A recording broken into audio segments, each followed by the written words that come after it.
All right, welcome everyone to the HVAC 2.0 show, where we talk about all kinds of things from sales process to HVAC to tonight air purifiers and some of the interesting BS that might be involved.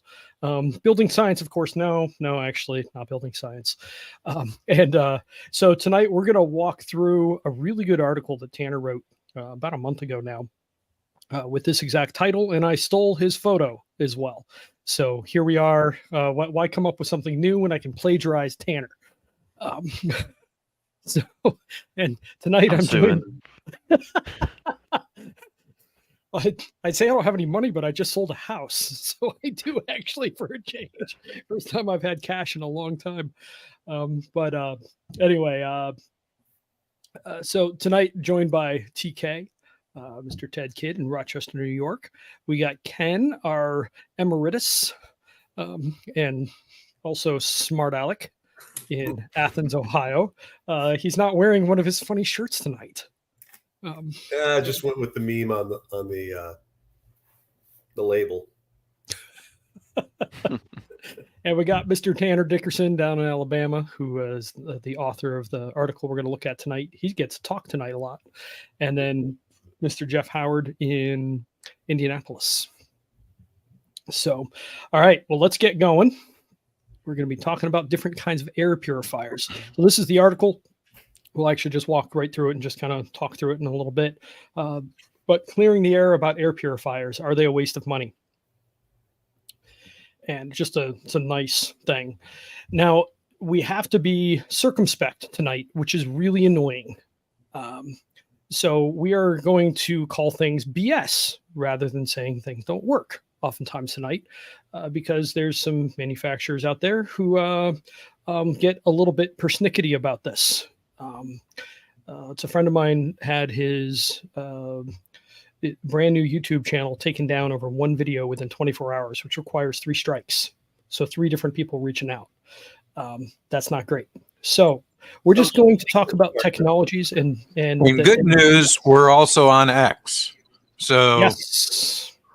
If we don't have a YouTube channel next week, we will be on X, and that will be where you come look for us. Yeah, exactly.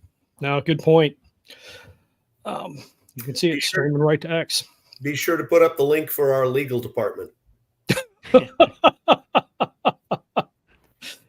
Might be the letters BS, or it'll be the auto reply from Twitter, which is a poop emoji. Or just BR549. OICU 812. Yeah, that's it. There we are. That's like this. And by BS, it means show me the building science.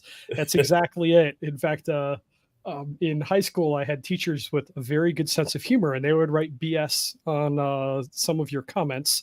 And they said that it stood for be specific. So maybe that's it as well. They were hilarious. Yanko and Salo, man.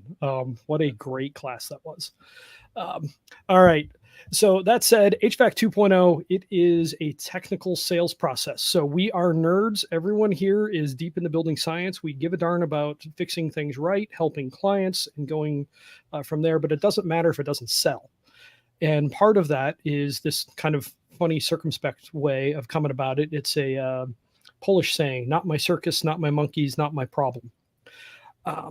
And another way to look at it is not my money, not my problem. Now, this is not meant to be mean or harsh. This is, if you are at a client home, is it your money? No. Is it your home? No. Is it your problem? No. You're there to try and help them solve it. I see Jeff smiling. Jeff's pretty good at solving all kinds of crap. He's definitely something about that. So our general rule is if you do not have control over the outcome and you are not getting paid, don't take responsibility. Sooner or later, it's going to end badly.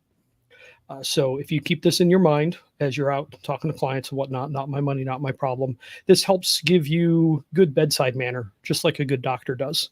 A good doctor will tell you what's up and what your odds of success are, but they can't get too involved, emotionally involved, or they will make decisions that are not best for the patient. Same thing for us as professionals. We need to stay zoomed out. So, and that all kind of relates back to the topic tonight of air purifiers. What are we going to recommend? What's going to help the clients the most? So a couple of other things. In this, we're going to be talking about the 3 pillars of air quality, which are filtration, humidity control, and fresh air. So notice there's humidity control is dehumidification and humidification, depending on your climate. And there's fresh air and filtration in here. So the 6 functions of HVAC, this is what every system should be capable of, includes the 3 pillars of air quality. So just making sure that that's all kind of connecting back. And we offer this as part of the free quote process. You can offer different systems that can tackle the 6 different functions depending on what it is. So like a basic system sucks. Who wants it? Once you understand this, you shouldn't want it anymore. Still love my friend John being like, Nate, I am offended you would even try to sell me that. I'm like, John, we talked about it. It's what you got. You bought that. Nobody told you otherwise. So now you're mad. But it's because nobody gave you the education. So education is a big piece of what we do in HVAC 2.0. Now, another key thing is I'd like to kind of lead with the conclusions and then come back. So all the different types of air purification we're going to be talking about. If you aren't measuring before and after, you don't know if it works. So very important point. If you want a placebo, go buy whatever the heck you want. I don't care. If it hurts you, whatever, it's your choice. People smoke cigarettes. They know it's not great for them. Caveat emptor. But yeah, exactly. Buyer beware. Don't do a punctuated benchmark at the very beginning. Don't know if you made it better or worse. Yeah. Yep. If you don't know where you're coming from, how can you know? And I put this picture in here. This is back from 2016. I actually beat the national labs to a comparative study between different air quality monitors to figure out which ones seemed to work well and which ones didn't. I didn't have a reference instrument because I had no budget as I was doing this, but I could watch when I knew things were going sideways and see how they all reacted. And I can see which ones did okay and which ones didn't. This little Chinese thing in the back, it was a bucket of bolts. What a hunk of junk that thing was. The spec would oftentimes overread things. You mean BS? BS. Yeah. BS. That thing's all BS right there. This is a really nice Dylos here. That's good for particulates. That's a really nice unit, but you can't get the data off of it easily. Fubot was our favorite. It's not made anymore. Now we like Haven. But if you aren't measuring before and after, you don't actually know if what you're doing is working. And you also have no idea whether it's hurting, which can happen sometimes too. In fact, most technologies. If you're not testing, you're guessing. Measure before, measure during, measure after. Yep. And you're going to need to measure multiple seasons because you might also get the false reading that something is helping when you're just switching from one season to another. Mm-hmm. Winter air quality is generally better because it's not very humid. So you don't have the TVOCs. So, there's lots of things that can affect it. I think next week we'll cover this. This is an article that I wrote years ago for Healthy Indoors magazine. This is on the bottom, April of 2018, to catch a health thief. And we'll talk about this next week, but basically everything when it comes to air quality monitoring is a proxy. With low quality monitors, you don't have something where you can see almost everything. You're measuring one little piece. So it's like having the rainbow and like you've got one little piece of purple. All you know is if that purple is there or not. That's all you know. You don't know if the rest of the rainbow is there or not. So this is an important thing to understand. So next week we can dive into that. But for now, I'm just calling your attention to that and the fact that that was back years ago at this point. That was 5 years ago. All right, so on to Tanner's article. Let me flip here. There we are. So Mr. Hardcore Home Solutions. Tanner, you did such a nice job just laying this out. I'm going to zoom in on it. So what's is there a URL or do you just do a search on Hardcore Home Solutions or how do you find this? That is a good question, Ted. Hang on. I will drop the link in the chat here. There you go. It's in the chat on YouTube for what it's worth. So it's Tanner Dickerson Substack. Yeah, Dickerson. Yeah, .substack.com. Yep. And I'm new to Substack, so I don't even know the best way of navigating it to really find it. Well, I'll put the link in the video as well. So for anybody who's listening later, or for anybody who's watching now that wants to do it, you can have it. But we're just going to go through the articles, so it'll be fun. Quick note: COVID's definitely made us think more about air quality than we did in the past. Tanner, you've played with some houses and dealt with some interesting challenges, right? Yeah, a couple. A few. It's what was that? 10 mini split heads with 3 outdoor units we covered a couple weeks back. It may have been. There may have been some air quality issues going on there. Yeah, some BS in the air. A lot of BS, yes. And here's your usual why you do care about air quality. Honestly, a lot of people don't really, but here's one quick thing.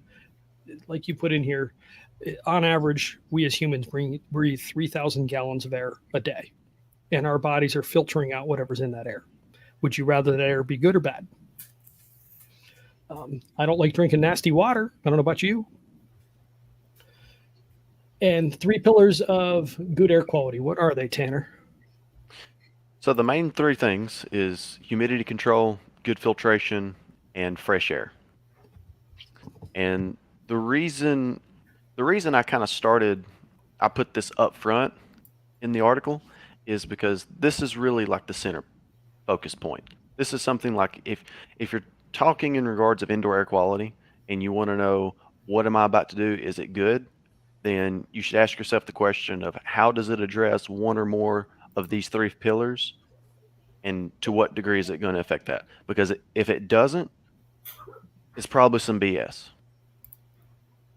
And so, as some devices may or may not be. So, and the reason for it is, and I guess if we kind of just go ahead and get into it when it comes to air purifiers in general, and this is kind of like the repeating theme throughout this whole article of asking the question, do you want to fix a problem, or do you want to make yourself feel better? And when I say make yourself feel better, I mean emotionally. You want to feel like you're doing something? Placebo. Yes. Or do you want to actually fix something? Because if you actually want to fix something, you have to address the root cause. You got to look at that core issue, that, the thing that actually is causing the problem. Anything that's not addressing that, you're just addressing symptoms.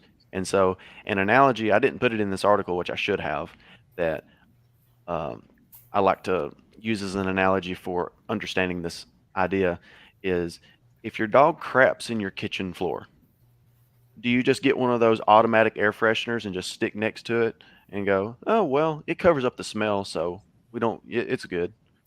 Or do you clean it up? Because when you're dealing with these types of problems and you're throwing random devices into ductwork and hoping that it works, or you're doing things that's only addressing symptoms, that's exactly what you're doing. You're stepping around the crap and you're going, oh, well, hopefully this will work fine. Hopefully this will, make things all right. Yeah, Joe Stieber talked about that. I think it was Max von Pettenkoffer, German guy. It was like the 1858 or something like that. He said, if you have manure in your building, don't ventilate, remove the manure. Yeah. That's a good rule of thumb. Yeah. Yes. It's 1858. Yeah. We've known this stuff for a long time. Yes. Yeah, well, it's nothing new. Like, it's not like this is new breaking ground that nobody's ever known about, and we're just now going, oh yeah, guess what? Filtration, ventilation, and humidity control actually matters.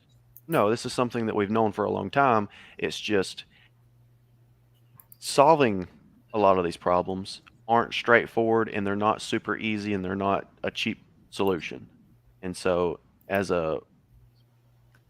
let's just say as a potential business opportunity, some people have went, oh, well, if we can come up with some magical package that we can sell for $1,000, $2,000, and you can slap it in with minimum talent and plug it up, then everything just magically goes away. That's a whole lot easier to market. It's a whole lot easier to sell. You don't have to have somebody that actually knows what they're doing. Give me that BS, Tanner. I want some of that BS. Oh, yeah. And so again, what it comes back to is, what are we actually doing? Because it comes down to good filtration, ventilation, and humidity control. Yep. And it's one of those things that it's called the three pillars, mostly because these are things that if you address these core things, a lot of other subsequent issues can be resolved. You can either eliminate or at least blunt heavily other subsequent issues if you can address just a few things. And so it comes down to, if you can simplify it and just focus, like stay true to the task, keep your bearing and go, here's what we're trying to do, then you can you can really remedy a lot of problems, and you don't have to be super sophisticated. I mean, there's only so many different ways you can dehumidify. I mean, there's a couple of different flavors of doing that, but as long as you get to the destination, however that may be, you're good. It's just doing it. If you have good filtration, I mean, there's a bunch of different ways you can do it. We talk about our ideal range of dehumidification, since you're bringing that up before we go on. The 20 to 50%. 20 to 50%. Or less than 55-degree dew point, however you want to package that. And considerably less in the wintertime, so that you don't have condensation issues, which you were mentioning. Yes. And by the way, just a quick aside here, this is what we call badass HVAC, or nearly perfect HVAC. This covers the 6 functions, although I forgot to put 6 on here, which is a humidifier. I need to find my other slide. I didn't find the newer one that I made. But this is how one HVAC system can do all of it. This isn't particularly exotic. Now, it's a high-end system here. And it's a heat pump, because it has the reheat after the coil. Yep. Which is, unfortunately, you can't have a hybrid do this, because the typical hybrid is going to have the heat exchanger before the coil. Yep. You can't put heat into an air conditioner coil. But this is one system that tackles everything. So you can always try other things later, but if you haven't covered your main bases, you're not doing your clients a favor. So in other words, you can tackle the 3 pillars right out the get-go. Yep. Like, just with a good installation, you can tackle all of these. Exactly. So you were on filtration, Tanner. What's that? So you were on filtration when I stopped you from leaving dehumidification. Sorry. Yeah. No, I was just kind of basically saying the same thing before, just now with filtration. There's a bunch of different ways that you can do it, as long as you just, get to that point. And can you talk a little bit about some of the problems with filtration and some of the ways to get it right? Yeah. So really the biggest problem with filtration is most people try to do it with just their HVAC, which is it's a good method. That's what we mostly do. But if not done properly, it can be kind of difficult, such as, like, in my area, we use mostly central returns with the filter is in the filter grill. And as we all know, those are 1 inch 98% of the time. And there's only so much you can do with a 1 inch filter. Because the surface area. Yes, because of the surface area. And also, to tackle on that as well, typically on a pre-existing system, you probably have too small of a filter to begin with. Yeah. And on top of that, you probably have too small of return ductwork to begin with. So as you start adding what we would say better filtration, what we really mean by good filtration is just something that can filter more. Yep. And as you start filtering more, just something that you really can't get around is it's going to have a greater pressure drop. So it's going to be more restrictive on the airflow in order to catch more things. Should we talk about what filtration started out as for HVAC and then what it's evolved to? Yeah, we can. So, I mean, filtration initially, and even still, most people have this viewpoint that filtration is nothing more than to protect the equipment. And it's kind of a funny argument of how when you start, introducing these ideas of large media filters and good filtration, that people think that it's overkill, that it's like, oh, it doesn't really matter. The filter's meant to just protect the unit. And it's like, Well, yeah, and the Well, more if you're you filter, filtering, the yeah, better you're protecting the equipment. yeah, and Which they is may as well yeah, protect the occupants of the goddamn house too. yes. And so that's just kind of a little funny side note there, but it's slowly evolved, and we've really seen it have a huge uptick with COVID because people have just become more And cognizant of what they're wildfires. breathing. Yeah, wildfires, things like that. And so it's kind of shifted from, okay, we're only trying to protect equipment to now it's, oh, well, this is circulating all the air throughout our house. That's a little concerning because if this isn't doing much, are we just circulating garbage? The And, the dog and do example yeah, under the rug. yeah. Yeah. And so that has become something where, I can't remember where it was that I read it. I should have had a citation for this, but it's become really well known that now the air inside a house typically is far more polluted than the air outside, unless EPA. there's something going on such as wildfires or depending on where you live and what's taking place directly outside. But for the most part, it's usually worse inside than it is outside. There's a reason that people have the phrase of go outside and get a uh, uh, breath of fresh air. Yeah.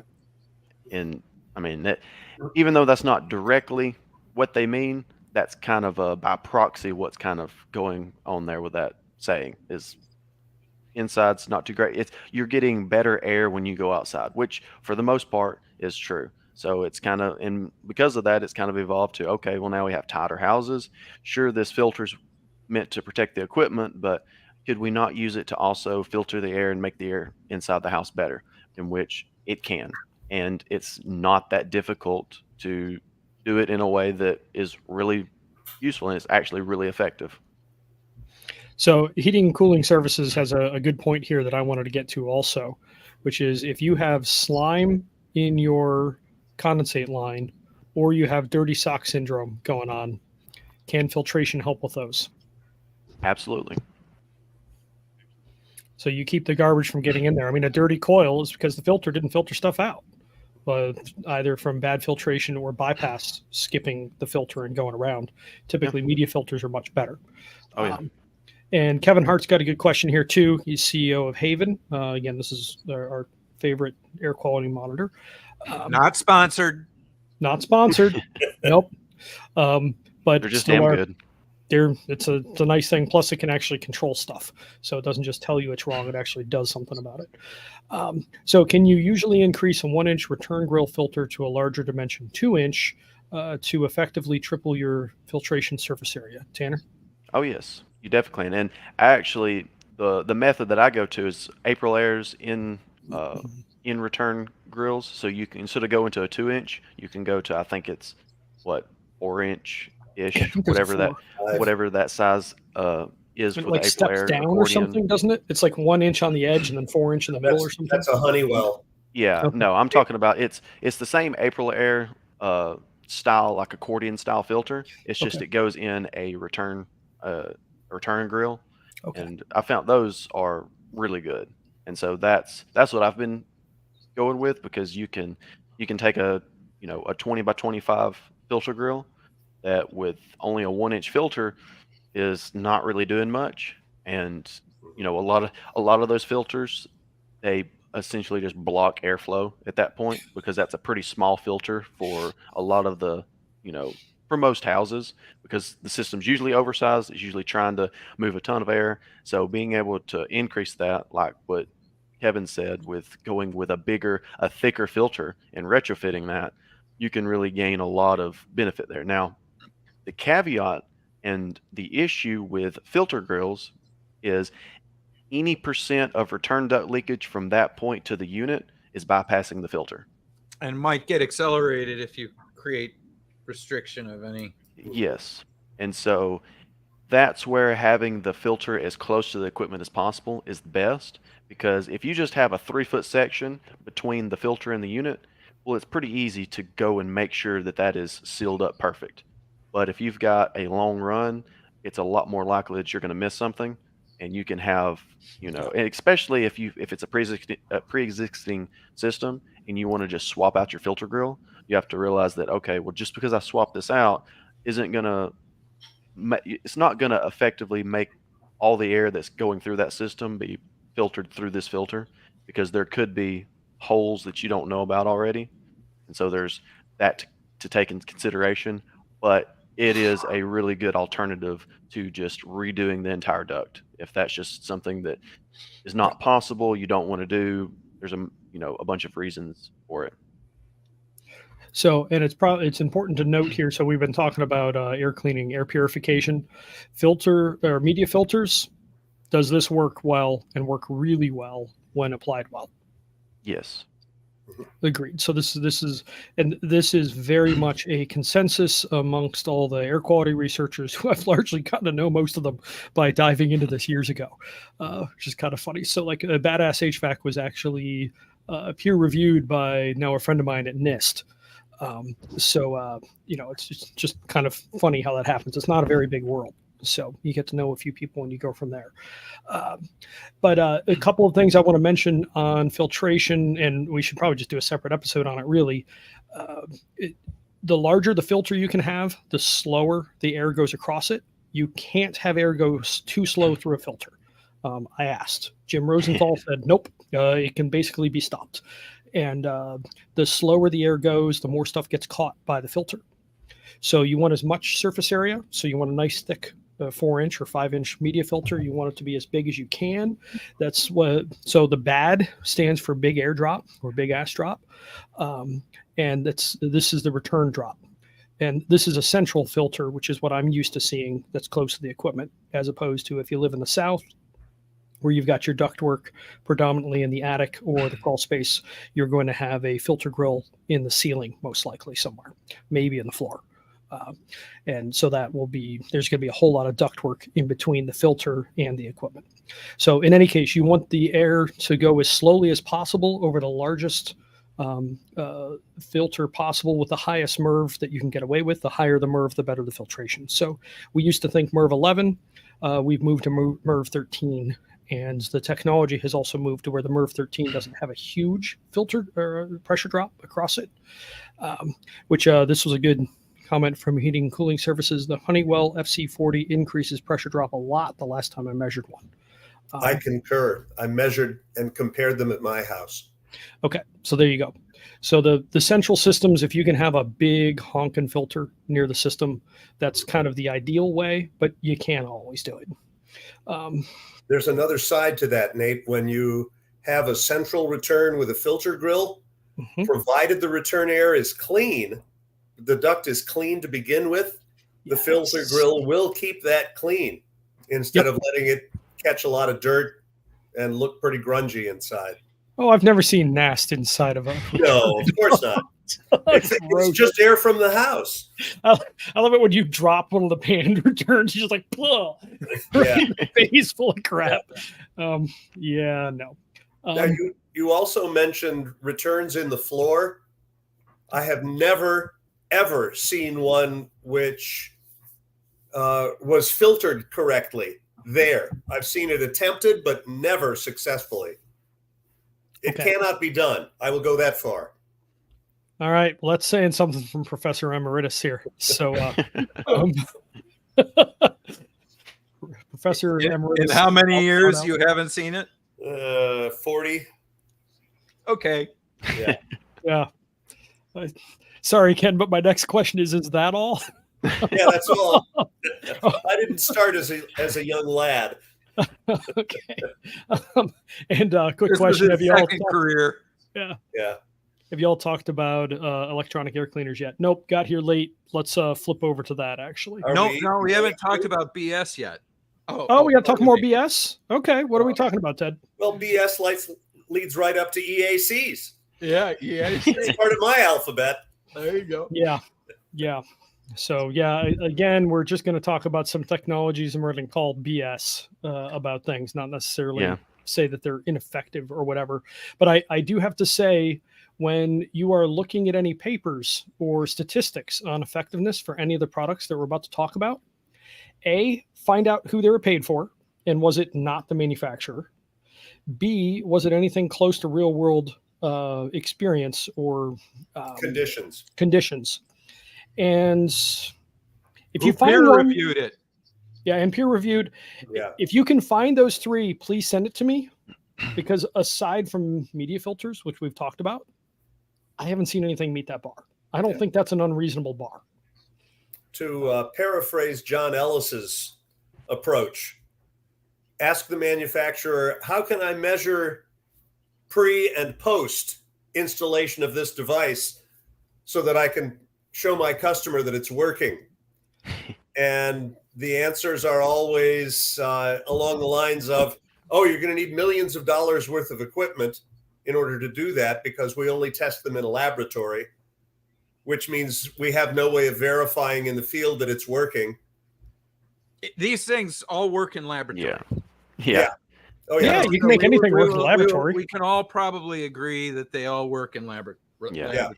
Now, We want how to those see- laboratories are set up, who knows? But unlikely that those laboratories resemble anything like your home. We need verified field testing. So in other words, to translate what the manufacturers will tell you is, listen, you're not smart enough to understand our super science of what we have going on. So just trust us. Just throw trust these magical boxes into all your ductwork and everything will be solved. Like if you just start throwing stuff in, like it'll solve things you don't even like. Africa, the hunger problem will just magically go away if we can just get enough of these boxes in your customers' homes. Tanner reminds me of a joke that I'm going to keep at least PG. How does a lawyer tell you to go screw yourself? I don't know how. They say, trust me. Of course, you can always hire a celebrity who's been on HGTV to endorse a product. Then you know it's good. Oh yeah, because that's definitely where the experts reside on HGTV. By the way, NASA doesn't approve anything. They don't endorse anything. Yeah. So another. They also don't sue over people using the word NASA. Yeah. So in other words, if you hear people making claims of, "Hey, this is NASA technology," they are lying to you. They think you are a subhuman moron that's Well, not they're doing any BS. reading. They're BSing you. They are BSing you. They are BSing Well, you. I mean, in terms of be a something being lie. NASA It may certified. just be BS. On that particular point, yes, they are lying to you. So because they don't do that. Are they BSing about other things then? Maybe. Who knows? We will let you make that decision for yourself, because if you make the wrong decision, sorry, I don't feel bad for you at that point. Here we go back to the old Fox News slogan of "We report, you decide." But seriously, peer-reviewed, not paid for by the manufacturer, and real-world conditions of some sort. Look for those. If you find the paper, send it to me, please. Nate@hvac20.com. Please, I'd like to see it. I'm not saying they don't exist, but I haven't seen it yet. And also to go back, I know the other guy, he mentioned electronic air cleaners.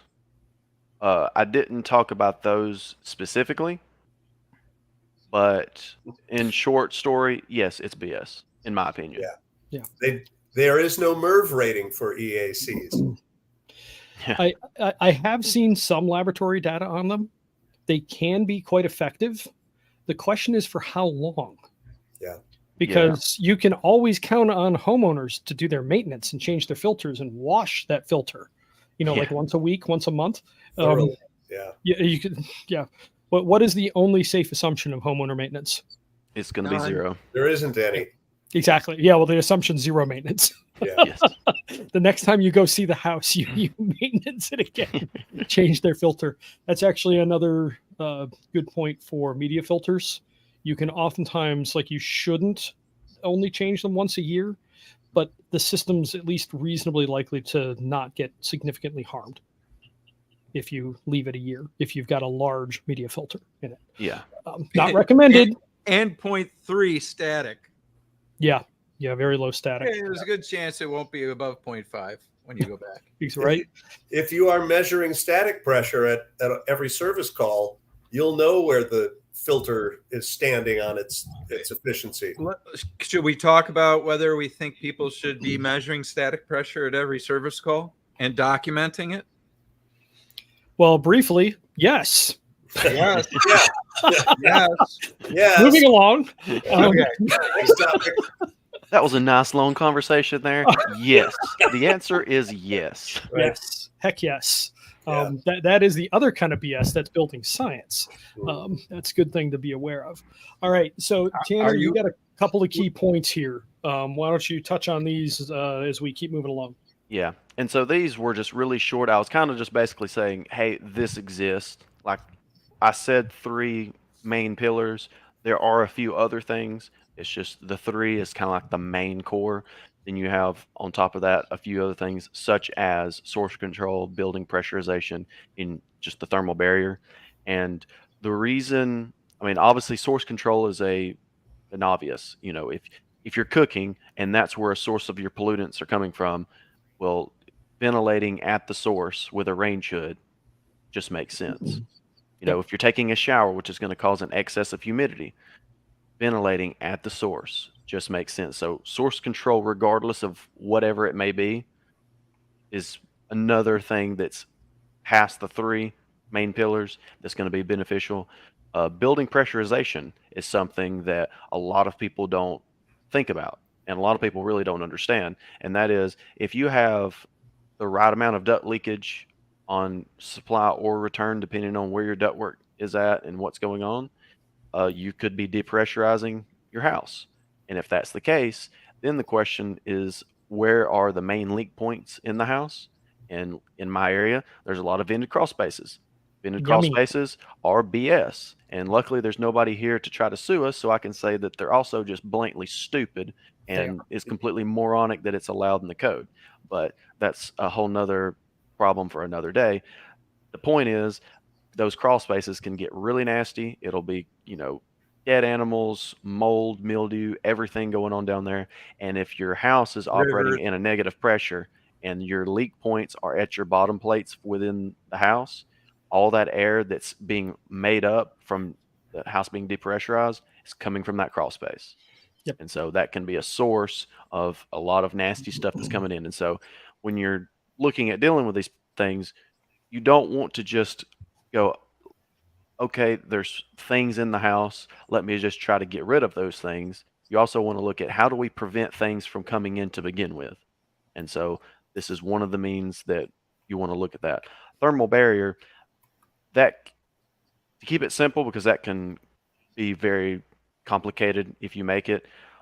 A easy example of, Insulation, right? yeah, well, it's insulation, but the reason as to why this affects indoor air quality can get a little, you got to go down a rabbit hole or two to really pull it down. An example would be, let's say you have missing insulation during certain times of the year, and let's say it's a house that has a humidifier.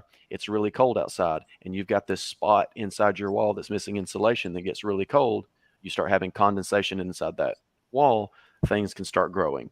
And so even though you rotting. control everything and you have you're doing everything right as you think, there's one little thing that's being missed. Something can come of that, and it'll be because you have an issue with your thermal barrier.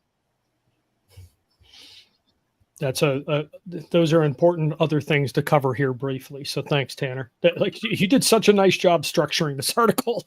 I'm like, well, and we're done. So root causes versus symptoms. We just want to deal with the symptoms, right? Yeah. So this is always, every time people want to make arguments for why their air purifiers work great, to me, just the pure premise, the claims being made, is still erroneous and makes no sense. It's complete BS. Yes. Because it does not address root causes. It only addresses symptoms. And so, like what I mentioned a little bit before, if you're trying to actually tackle a problem, do you want to actually tackle the problem and fix it? Or do you want to just, try to make yourself feel like you've done something? If you're having major headaches every day, do you want to just make the headache go away, or do you want to find out why you're having the headaches to begin with and try addressing that? Because you can take Tylenol all day, but if you have a tumor, guess what? It's not going to end well for you. Yeah. And so if you approach it from the mentality of, okay, there's a problem. That problem is bad indoor air quality, however you want to define it.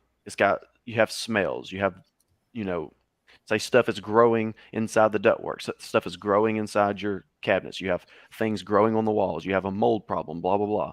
Well, if you only look at that and go, okay, there's a mold problem, how can I kill the mold? And that's your mentality, you're never actually going to address any problem, because the real question is, why is the mold to begin with? Is the humidity high? How much fresh air are we bringing in? There's all these other questions Temperature that low. you want to look at that will result into mold growing to begin with, and those are root causes. So if you can't address the root causes, you're not solving anything, and that's just the fundamental flaw that a lot of these devices, BS devices, have. Agreed. I mean, so the one use of UV lights that I think it can actually be helpful for is in basically helping keep a coil clean. But that is ultimately treating a symptom, because the root cause is too much garbage in the air getting to the coil, getting stuck on the coil, getting wet, turning into bio growth of whatever form it might be, and starting to smell like dirty socks, or just flat out getting clogged. I saw one years ago, it was very early into me testing static pressure, and I got a negative pressure on the supply side. And that threw me for a loop. That coil was completely clogged, completely jam packed. So it was actually pulling airflow to put kind of through the coil from the supply side, and it actually ran the supply side negative.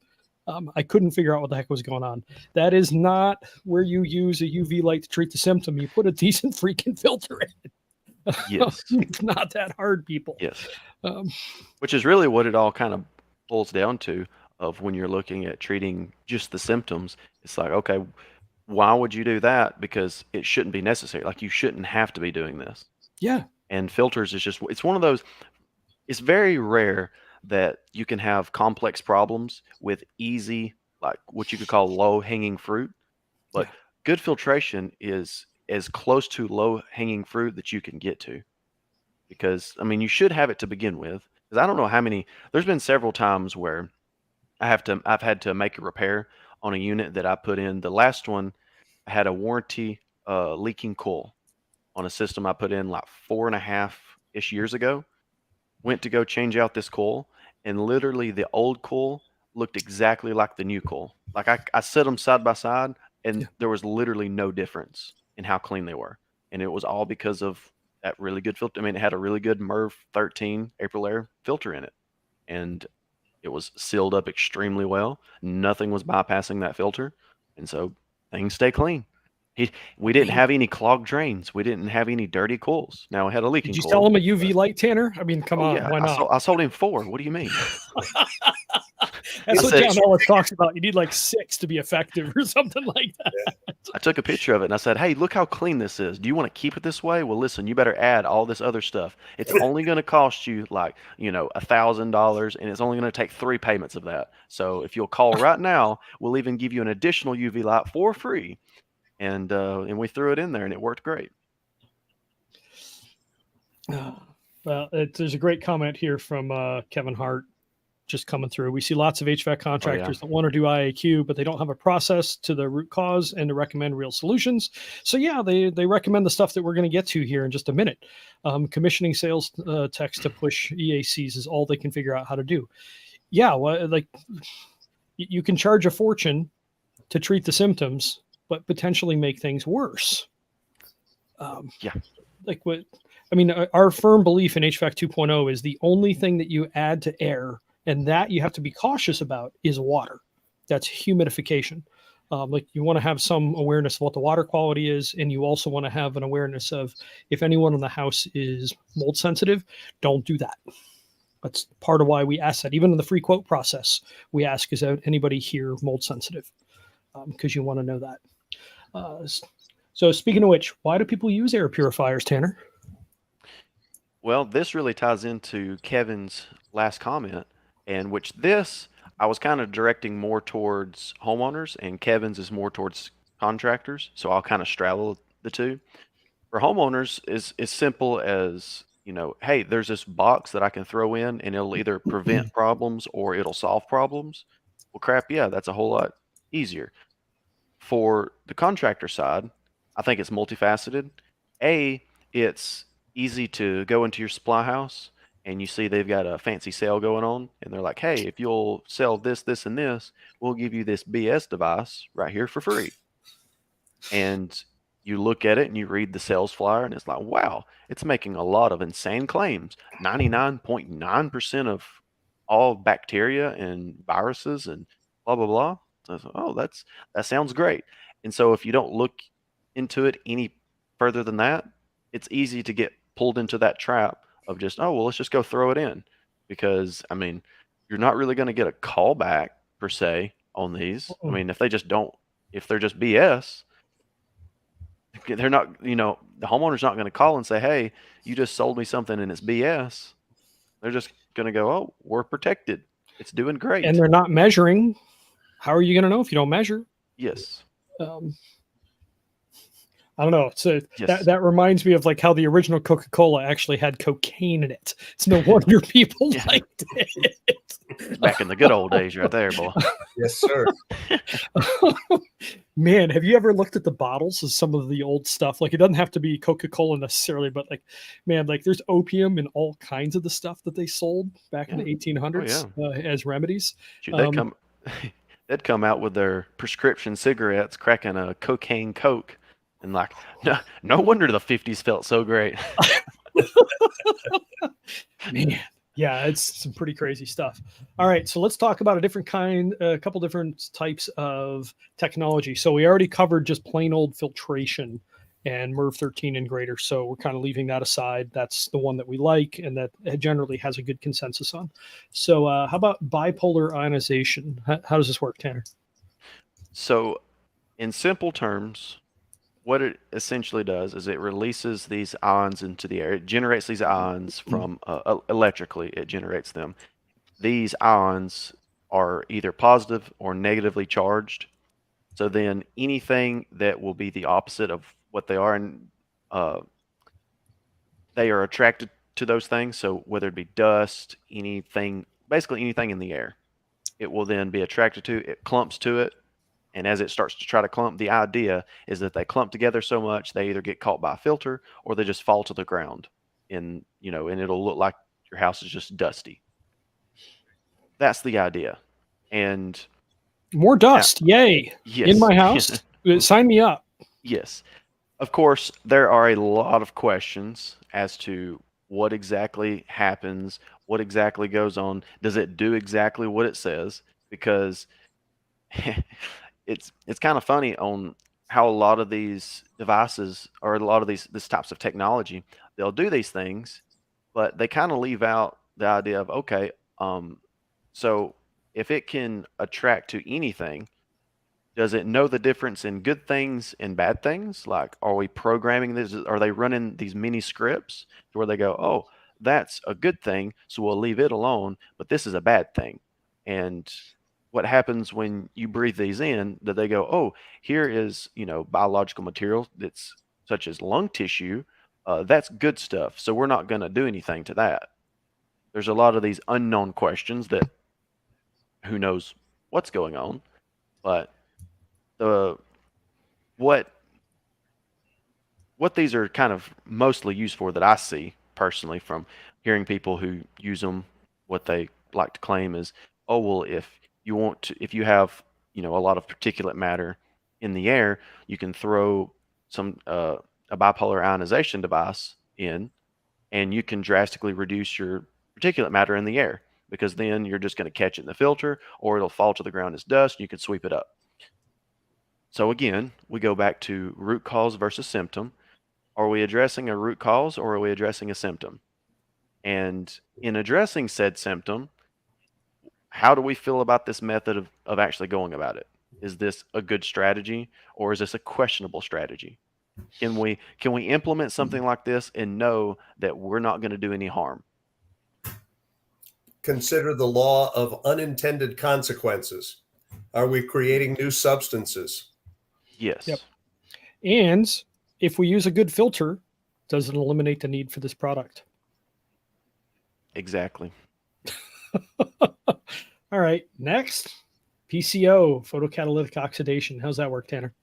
So this is the most fun one, I think. And if you thoroughly read through some of this, how I've kind of, because I'm kind of just briefly going over this, you can go check out that article. This is the one that I feel is the most egregious or the most BS, in that photocatalytic oxidation, in simple terms, is, hey, we feel like we have bad stuff in our air. So how are we going to address this? Oh, well, we're just going to create this chemical concoction in our air, and we're going to cross our fingers and hope that it leans towards better and not worse. Because that is effectively what is going on. Trust us. You are taking something in which to, if someone's unaware as to what exactly these are, basically you are shining a UV light onto a catalyst. Usually it is titanium based. That will then cause a chemical reaction which will release hydroxy radicals into the air. So they're using science. Yeah. Yes, they're weird science. Yeah. And so it creates these hydroxy radicals, which they're extremely reactive. They're extremely reactive. They will react with basically anything immediately. They claim that they have a very short half-life, so they're supposed to only stay within just a few feet in the ductwork before this half-life completely, goes out. Of course, my question is, how do you know this for sure? Like there's a lot of, oh, well, it does this. And it kind of raises questions as to, okay, how do you know this for sure? Because as we all know, every house is different. All duct systems are different. So how can you ensure a lot of these things? As they're going throughout your ductwork, they are just basically reacting with anything and everything in the air, and it's just causing rapid oxidation. It's just, we're going to seek out everything, and we're going to just violently create chemical reactions, but they're all going to magically be good chemical reactions. We're only gonna make good byproducts. We're just gonna have carbon dioxide. We're gonna have water, and we're gonna have oxygen, and nothing ever is gonna be bad, because houses are not very complex and they don't have a ton of chemicals, depending on what people clean with, and so on and so forth. So you definitely can't have byproducts such as formaldehyde or anything far worse than what the original pollutants were. That's definitely something that can't happen. And I'm being sarcastic, by the way. Just another reason. I couldn't tell, Tanner. I couldn't tell at all. Yeah.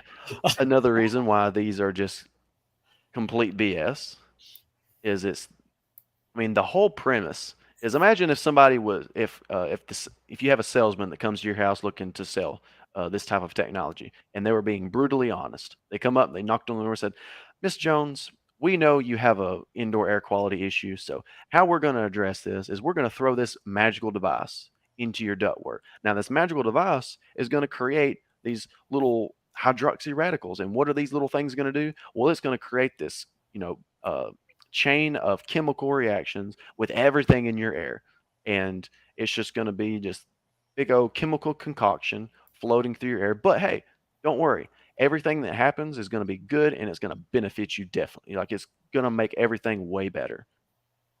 And of course, she's going to be like, "Okay, well, if it's causing these chemical reactions, are you sure it's not going to be bad and it's not going to make bad stuff?" "Oh, no. Yeah. Shh.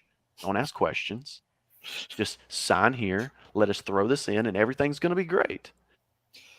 So one of the ways that I look at a lot of these technologies, when you are messing with the chemistry of air, is it's like the first criminal moving into a neighborhood. He might not be so bad, but the odds are he's going to bring some friends that are worse. Here we go. Matt Nogler Klassen, hydroxyl radicals doing wild chemistry within your living space. So, formaldehyde's a pretty ugly chemical, but it's also pretty reactive in itself, if I remember correctly.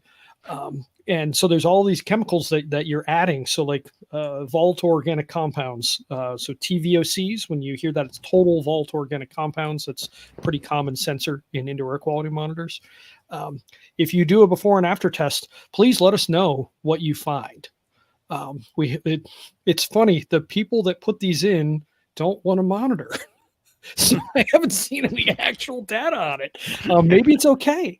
But it to me, it strikes me very much like the first criminal coming in, and maybe he's not so bad, but then he brings his nasty friends after that and things go sideways. So if we're trying to reduce volatile organic compounds, do we want to release hydroxy radicals that are very likely to create more VOCs? Yeah. And I mean, that's really the whole idea, is that we're going to introduce more VOCs, but these VOCs are going to be good ones, and we're not going to have any bad ones. But it also says that, okay, well, we're also going to create things that are going to stop there. We're going to have one chemical reaction. Meanwhile, I mean, are we going to model the entire world, all chemicals that could potentially be inside a living space? Right. Susie Dunn coming, hydroxy radicals are the worst, literally. I don't even know why this even comes to mind, but it was probably like watching TV with my mom as a kid. Like a lot of the makeup talks about how like it'll suck the hydroxy radicals out of your body. But naturally, let's add more of those. I mean, granted, we got all of our crazy chemical soup. And then Kevin Hart hops in and says their new products are ozone free, and customers complain that they can't smell it working anymore. Ozone, by the way, go look up the Wikipedia article on it and what concentrations it takes for that to have some pretty substantial negative health effects. Do we want to make that? And that's a common thing. I mean, ozone has a very distinct smell. And ozone is a useful tool for odor removal. It really is. It's used in disaster restoration.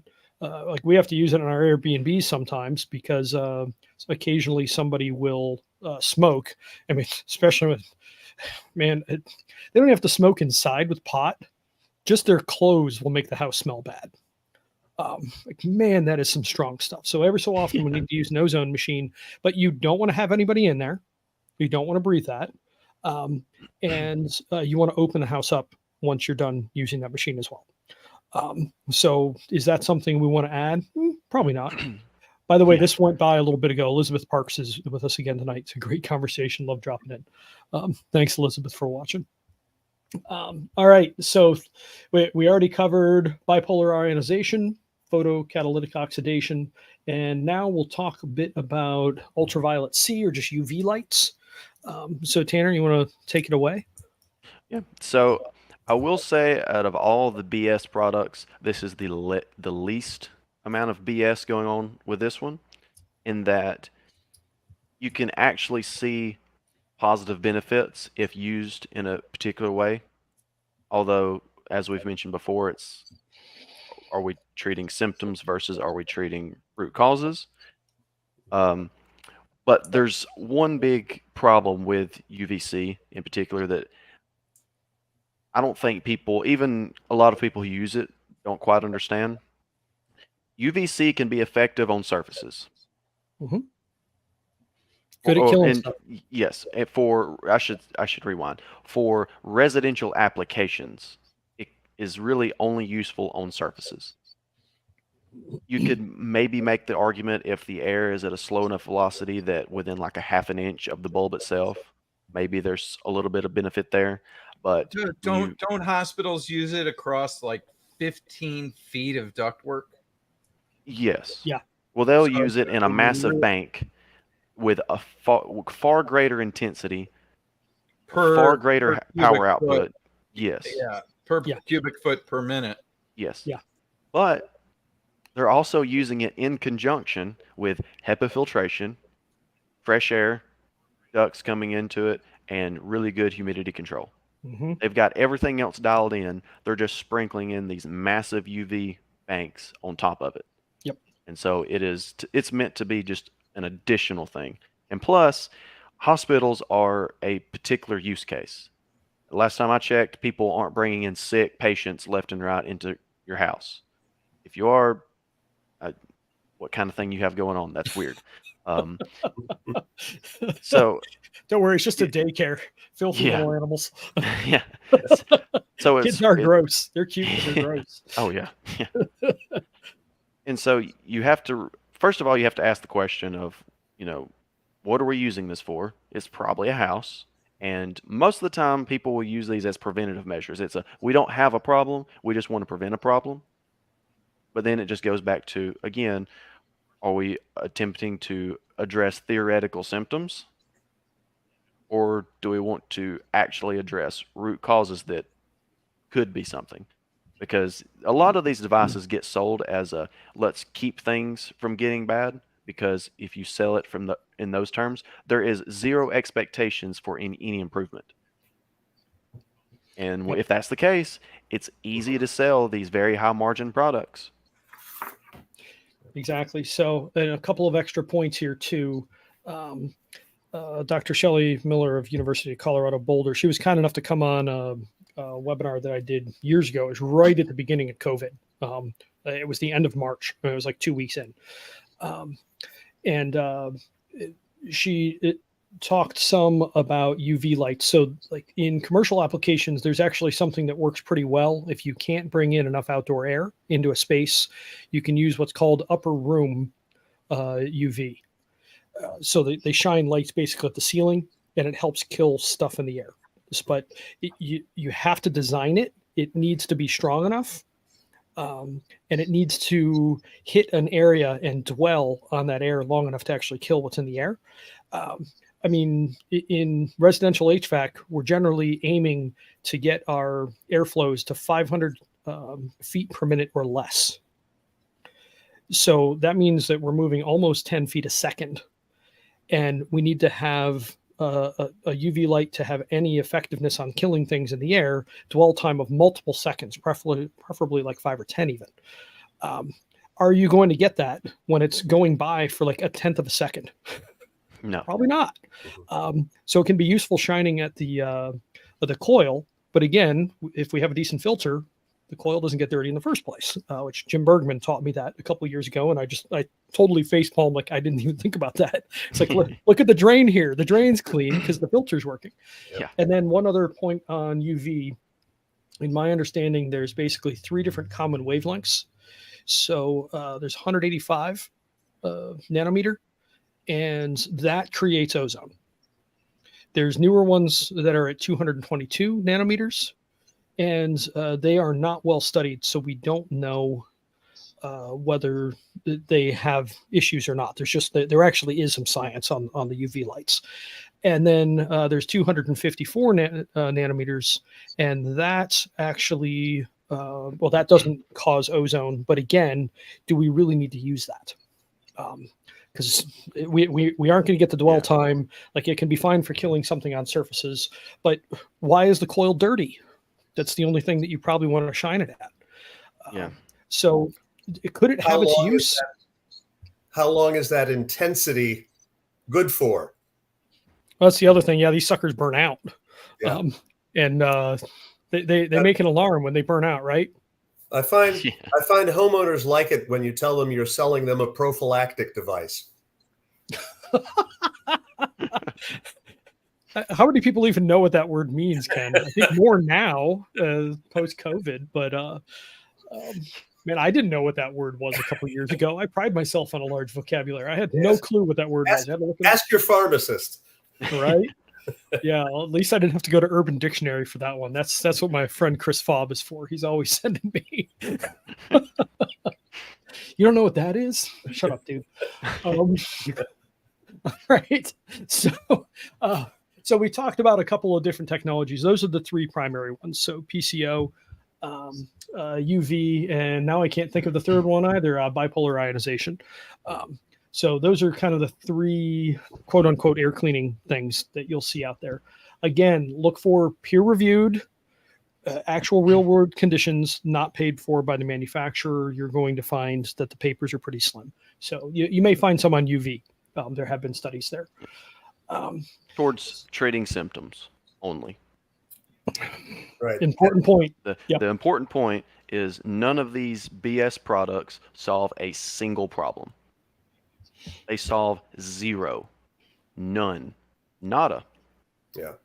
So even at best, let's say these you know, these funded studies by the manufacturer within these labs that hold up to their, claims of whatever BS that might be, it's still only going to be treating a symptom at best. We don't need to deal with root causes, do we? Right, Heating and Cooling Services here has a good comment. 99% of the time, the grand for UV light could be better spent on something else in a residential application. Exactly. So, gents, for an extra grand in a new install, can you do a larger drop in of a media filter? Absolutely. A lot of times, yes.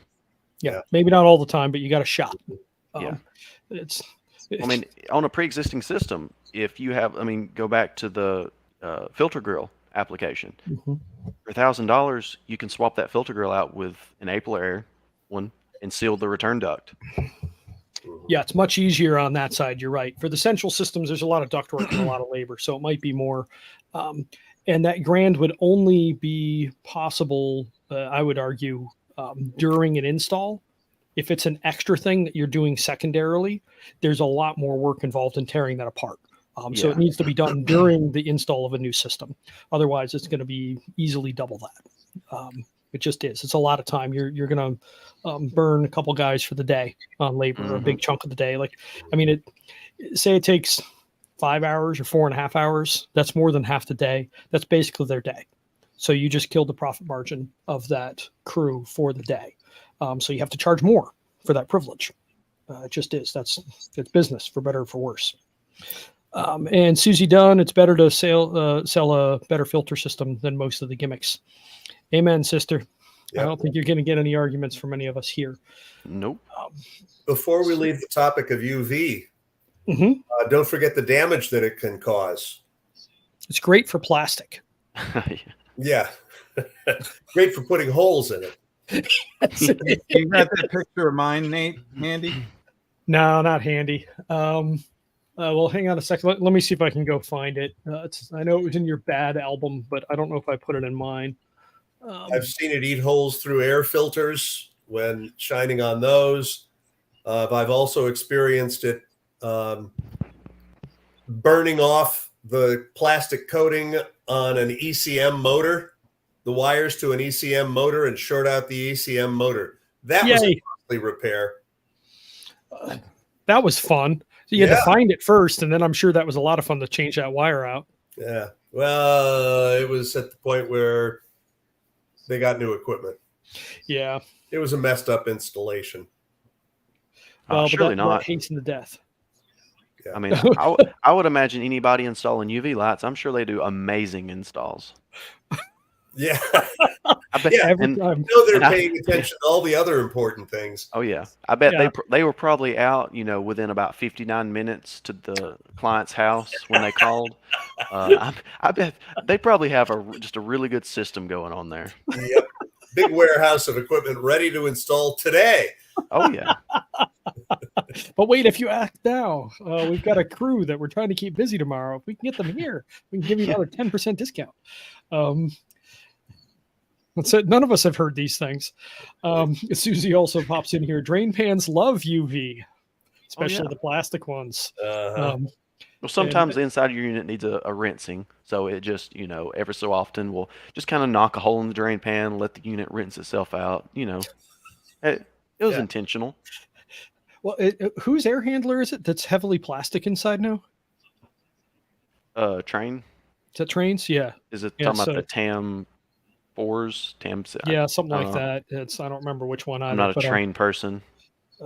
I'm sure that there's nothing like shining a UV light at plastic components inside of a unit as well. Oh yeah. We're not causing any other root causes then, are we? Oh no. Oops. Absolutely not. Is it there? Oh, you grabbed it. Oh, there you go. You pulled it over. I was like, what happened to the screen? Yeah, there you go. There's a humidifier. They got a little bit of UV. What was the painter that had the clocks drooping over something? Salvador Dali. Yeah, Salvador Dali. Yeah, this is Salvador Dali does the humidifier.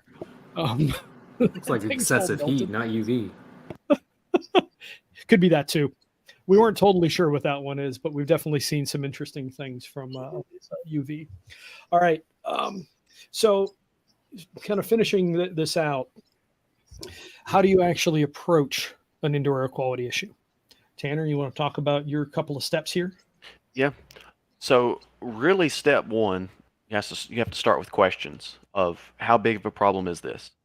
Because anytime you start to approach any type of problem, you need to see, okay, what is it worth to you to fix it? If you have $100 problem with a $10 budget, why should you get $10 into the hole to realize, oh yeah, there's no way we're touching this, and just waste $10?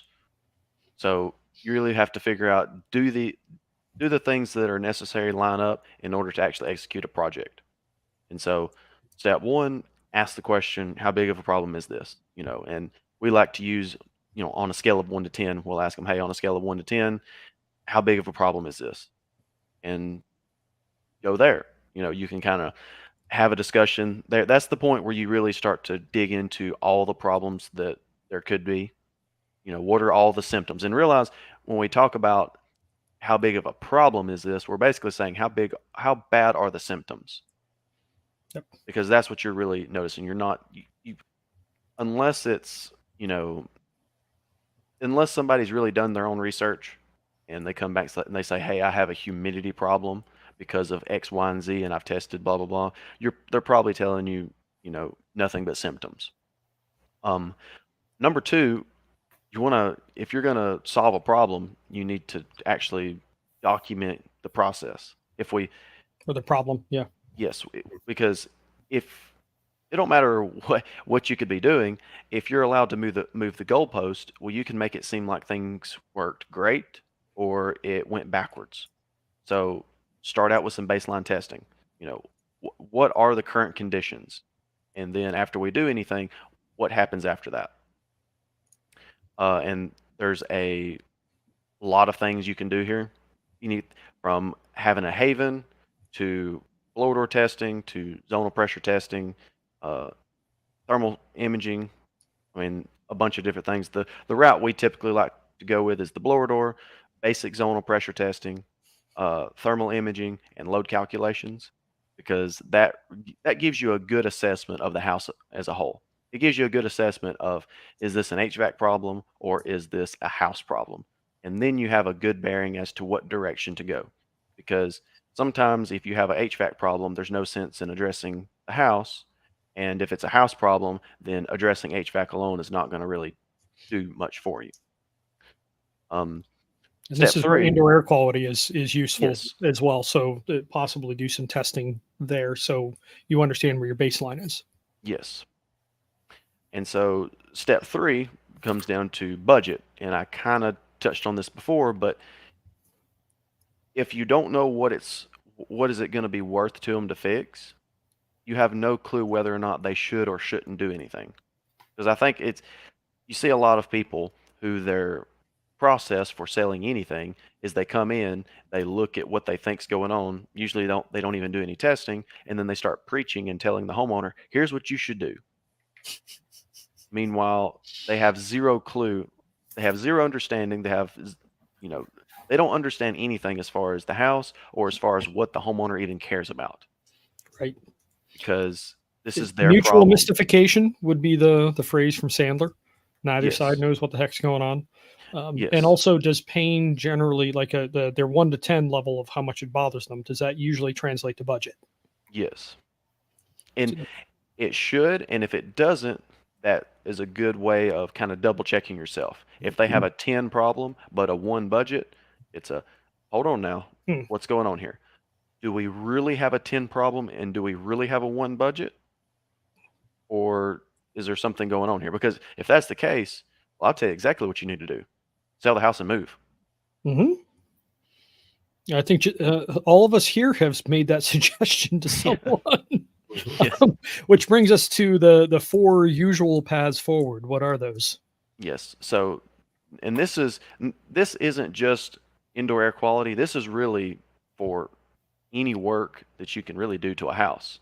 It's the other BS, building science. Yes, the actual BS. Yep. And it is do nothing sell the house and move, choose an option for the work to be done, or move into a more in-depth testing and put together a comprehensive plan.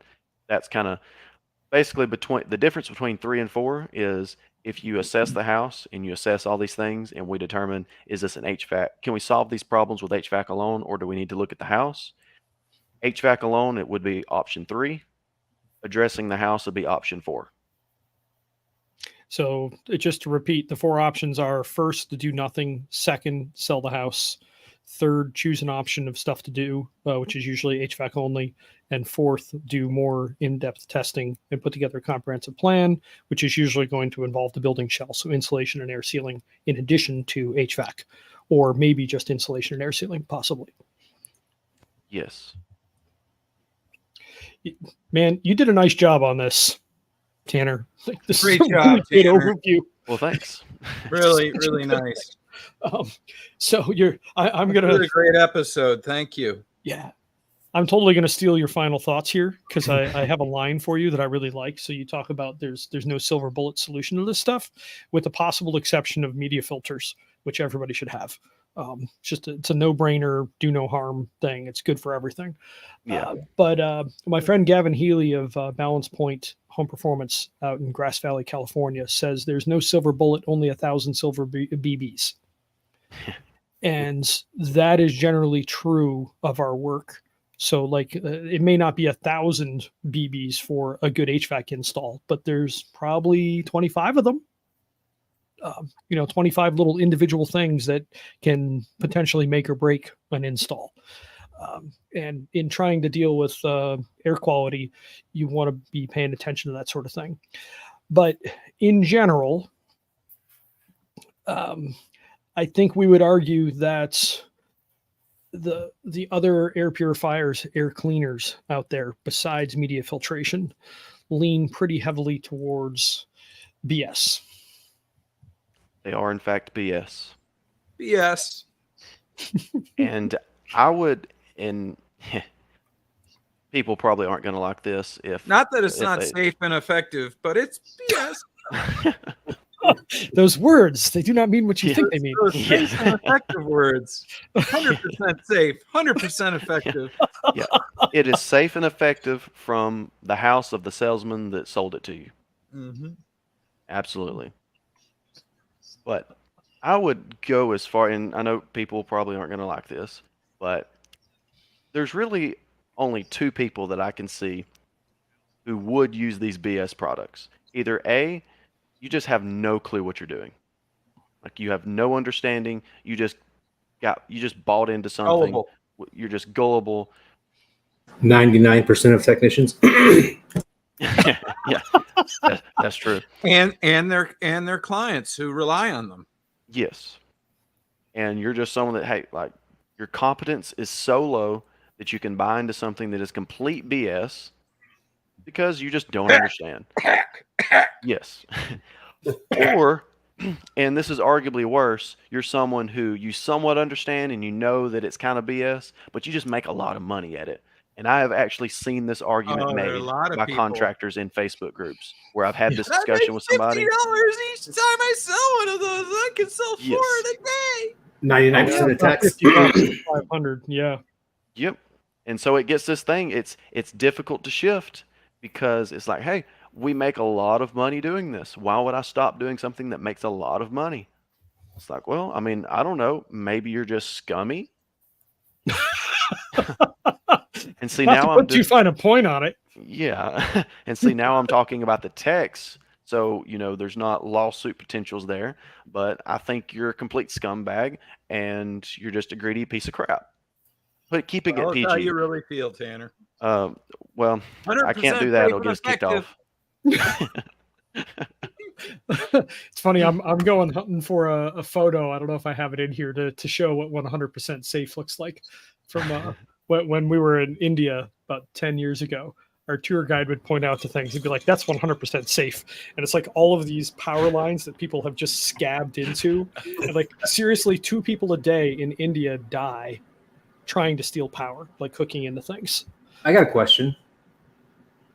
If it's 100% safe, then why is COVID still existent?